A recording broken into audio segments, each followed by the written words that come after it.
네, 최근 내각 구성과 관련해 인선이 철회되거나 후보자가 사퇴하는 일이 있어서 대단히 안타깝고 송구한 심정입니다. 그럼에도 국민주권정부는 초대 내각을 구성할 적임자를 찾기 위해 전력을 다하고 있다는 점과 우리 정부의 성공을 바라는 마음은 여기 계신 모두가 같을 것이라 생각을 합니다. 인수위도 없이 출범한 국민주권정부 어느덧 50여일이 지났습니다.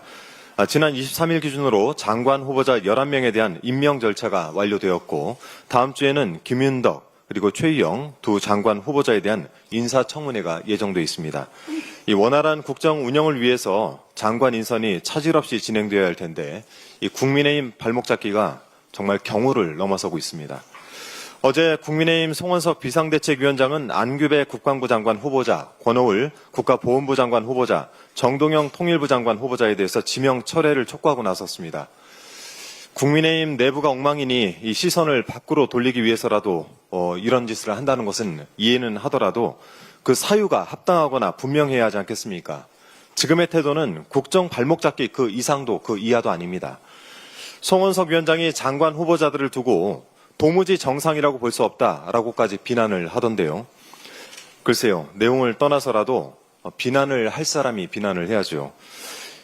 비난하는 송원석 위원장 이야기는 좀 뒤로 미루고 지난 3년 윤석열 정권의 장관들은 얼마나 정상이었는지 한번 살펴보겠습니다. 송원석 위원장 덕분에 지난 정부 인사청문회 자료들을 좀 훑어봤습니다. 면면이 주옥 같은 분들만 골라서 장관 후보자로 지명한 내란숙의 윤석열의 안목에 정말 새삼 감탄하지 않을 수가 없었습니다.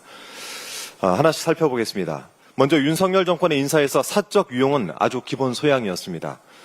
원희룡 전 국토부 장관은 제주도지사 시절에 소위 오마카세로 불리는 고급 일식집에서 1,600만 원어치 업무 추진비를 지출해서 논란을 빚었습니다. 참고로 이곳의 1인당 밥값은 점심이 7만 원, 저녁이 16만 원 정도입니다.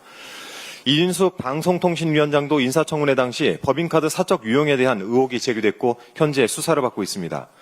법인카드로 대전 성심당에서 100여만 원어치의 빵을 사 먹고 서울 강남 자택 근처에서만 87건, 1,700만 원 가까이 결제를 한 것으로 드러났습니다. 특급 호텔 사용, 또 63빌드 고급 시당가에서도 법인카드를 사용했습니다.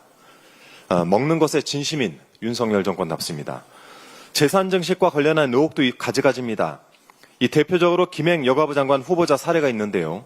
회사의 경영권을 인수하는 과정에서 회사 돈을 사용한 배임 의혹, 백지 신탁해야 하는 회사 지분을 신우이에게 매매한 주식 파킹 의혹 등 이러한 의혹이 인사청문회에서 제기됐고 급기야 후보자가 청문회 도중 도망치는 일명 김행랑 사태가 발생했습니다.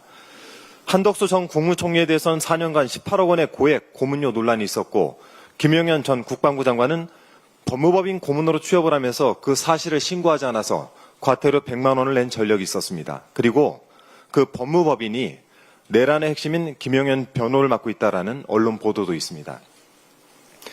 자녀에 대한 지극한 사랑 때문에 논란이 불거진 경우도 있었습니다.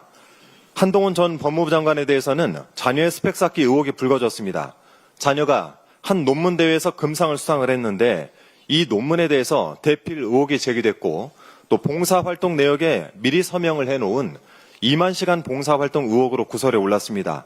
이 건 제대로 조사를 해야 되지 않겠습니까?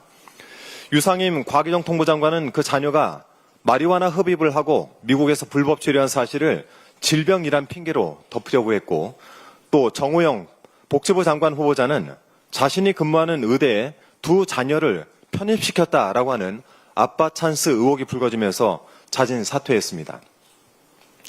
도무지 정상이라고 찾아볼 수가 없는 이런 인사들에 대해선 그때는 말 한마디 못하시더니 이런 자들을 데리고 내란을 일으킨 윤석열과 그 내란을 옹호한 정당이 어디서 이제와 정상과 비정상을 운운하고 있습니까?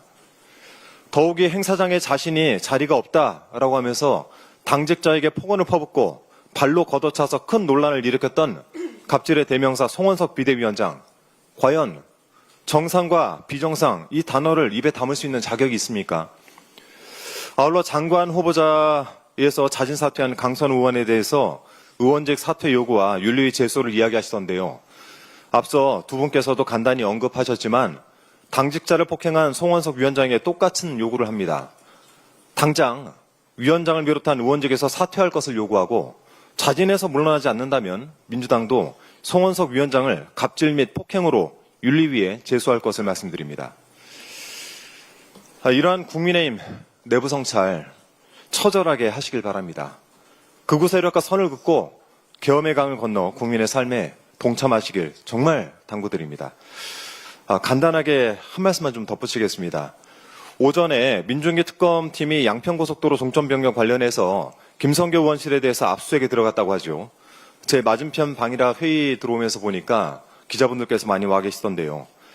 이 특검에 의하면 최근 의혹과 관련해서 국토부 직원들의 조직적인 움직임이 포착되었다고 합니다. 김의국 전 의원 도로정책과를 모아서 말을 맞췄고 국토부 내부에서 특검 대응 내부 자료를 준비해서 국장에게 보고를 하는 등 이 조직적 은폐 행위를 했다는 정황입니다. 특검은 오늘 압수수색에서 김성교 의원실에 이와 관련한 국토부의 비밀스러운 보고가 있었는지 반드시 확인을 해야 되겠습니다. 아울러서 국토부에도 경고를 합니다. 국토위원으로서 이 행위가 사실인지를 확인할 것이고 만일 사실이라면 정말 간단히 넘어가지 않겠습니다. 이상입니다.